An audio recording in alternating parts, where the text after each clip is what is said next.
Hello everyone, and welcome back to your daily government and financial news update. As always, I'm interested in hearing your thoughts on everything going on, so make sure to give this video a like, but also leave a comment with your thoughts of the stories for today. And by the way, if your stock portfolio got you down, or perhaps your 401k, make sure to go ahead and grab a few free stocks from Webull. I will go ahead and leave a link in the pinned comment section below, and then of course also in the description box. Okay, so with more gun control getting pushed, more gun control we get, as a bipartisan group of senators announced they did finally reach an agreement on at least the framework for a new bill over this past weekend. So in a series of tweets, one of the members of this bipartisan team, Democratic Senator Chris Murphy, highlighted what will be included in the package. First up, major funding to help states pass and implement crisis intervention orders, or in other words, red flag laws, that will allow law enforcement to temporarily take dangerous weapons away from people who pose a danger to others or perhaps even themselves. $2 billion in new funding for mental health and school safety, including money for the national build-out of community mental health clinics. Thirdly, closing the, quote, boyfriend loophole so that no domestic abuser, whether it be a spouse or a serious dating partner, is able to buy a gun if they are convicted of abuse against their partner. For the first ever federal law against gun trafficking and straw purchasing, Murphy says this will be a difference-making tool to stop the flow of illegal guns into cities. 5, enhanced background checks for gun buyers under the age of 21, and a short pause to conduct the check. Young buyers would only be able to get the gun after the background check is completed. Additionally, clarification of the laws regarding those who need to register as a licensed gun dealer to make sure all truly commercial sellers are actually doing the background checks they're supposed to do. And so, Murphy questions, will this bill do everything we need to do to end our nation's gun violence epidemic? No, but it's real, meaningful progress, and it breaks a 30-year logjam, demonstrating that Democrats and Republicans can work together in a way that truly saves lives. Now, mental health funding could potentially be a very good thing here, but as Murphy says, this definitely won't be enough to stop the gun violence currently taking place in this country. And that's because the gun violence in this country is mainly an issue with our culture and perhaps even being too soft on crime. Additionally, as Congressman Thomas Massie puts it, a federal red flag law would not stop mass shooters, but rather create millions of second-class citizens. It would deprive millions of Americans of due process and their Second Amendment rights. The gentleman from Kentucky is recognized for 2 minutes. I thank the gentleman from Ohio. Everyone wants to stop mass public shooters, but we haven't previously punished people merely on the basis of a hunch, and we shouldn't start now. Stopping future crimes doesn't work in the movies, and it doesn't work in real life. What can work is providing mental health care and counseling to those who need it. If people truly pose a clear danger to themselves or others, they should be confined to a mental health facility. Simply denying them the legal right to buy a gun isn't a serious remedy.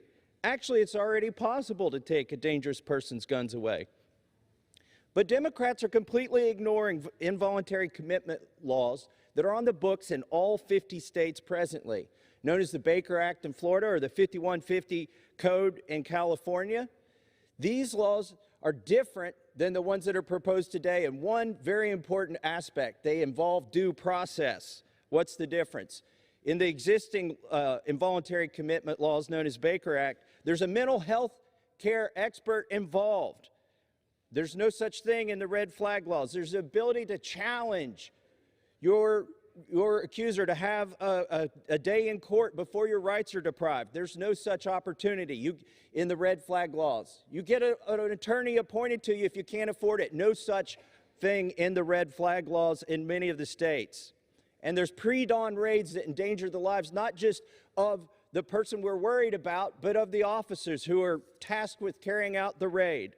Red flag laws could actually increase the rate of homicide and suicide. Simply talking to other people about your health care issues and your mental health could help you overcome it, but people will be reluctant to do that if red flag laws are in place. Red flag laws have already created thousands of second-class citizens who don't who no longer have the ability to purchase a firearm for defense in the states that have red flag laws. If this passes today, there will be millions of second-class citizens created in this country who've been deprived gentleman's of due time has process expired. and the Second Amendment, and I yield back. So let's think about this for a second, as Massey actually brings up a really good point there. Red flag laws could potentially even increase the rate of homicides and suicides because people right now, they might be willing to speak about their mental health and other issues that they might be having. But with these red flag laws, they might actually be reluctant to speak out if these red flag laws are in place, and they might have their weapons taken away or something happen to them, and they could be looked as a bad person. Massey also released a poll asking which would be more effective for preventing and stopping school shootings. The possible answers were three of them. The first one was allow staff to be armed, ban 15+ round magazines, or ban guns for 18 to 20-year-olds. 85.7% of voters out of over 30,000 votes said that allowing staff to be armed would be the most effective. Now, I wouldn't necessarily say that it should be something that we should be having here, having each teacher at the school armed, for instance, but an armed guard could at least work as a deterrent to a potential school shooter. So, quite frankly, they can continue passing more of these pieces of gun control legislation, but until we fix the real issues such as our culture or mental health issues in this country, unfortunately, we will continue to have these mass tragedies. Now, in some other news, it was announced that, unsurprisingly, inflation rose by 8.6% in May, year over year, which once again is the highest in over 40 years. The Consumer Price Index, which measures things such as goods and services prices, increased a bit more than the Dow Jones estimate of 8.3%. Additionally, the core CPI, which excludes volatile food and energy prices, was at 6%, still higher than the 5.9% estimate. Still pretty close, but higher than that even. Energy prices rose a month from 1 month ago, up 3.9%, and fuel posted a monthly gain of 16.9%. Food climbed another 1.2% in May, bringing the year-over-year gain of 10.1%. Also, the national average of price for gas in this country is now officially over $5 a gallon, with 21 states and Washington, D.C. having prices over $5. California, of course, is over $6 per gallon on average. This, of course, is one of the most visible signs of inflation. I think for most of us anyways, for me personally, gas is the highest thing that I'm noticing. And in a post that really didn't age that well at all, CNN posted on December 2021, gas prices will tumble below $3 a gallon soon, government forecast. Well, that didn't necessarily end up being the case, as they've actually risen to over $5 per gallon on average, with no real signs of slowing down. In November 2020, the Washington Post noted, conservatives predict gas prices will spike under Biden. Experts say those fears are overblown. At that point, prices were around $2.25 per gallon.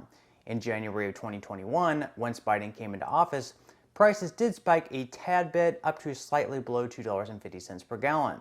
By the end of the year, around the time the CNN article was released, congressional Democrats started a Twitter campaign saying, "Thanks, Joe Biden, for the low gas prices soon to come." And well, you can pretty much see what happened from there. A pretty good spike. So you can blame Putin here, you can blame Russia, you can blame whoever you want, whoever Biden and other Democrats want to place the blame on. But at the end of the day, it's about accountability, and clearly our government has no solution to these rising prices. In fact, they're actually the problem themselves.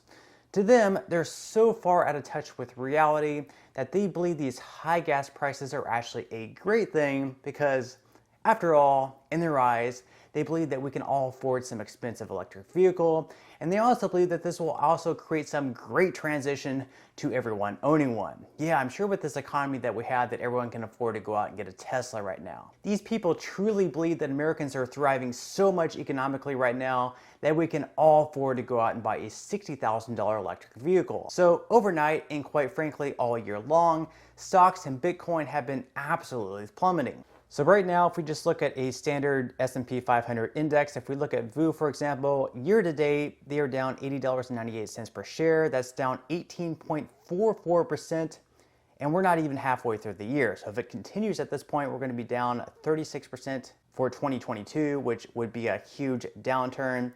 Just over the last one day, it's down $10.83 or 2.93%. And then over the last 5 days, we are down 6%. So markets aren't looking too good.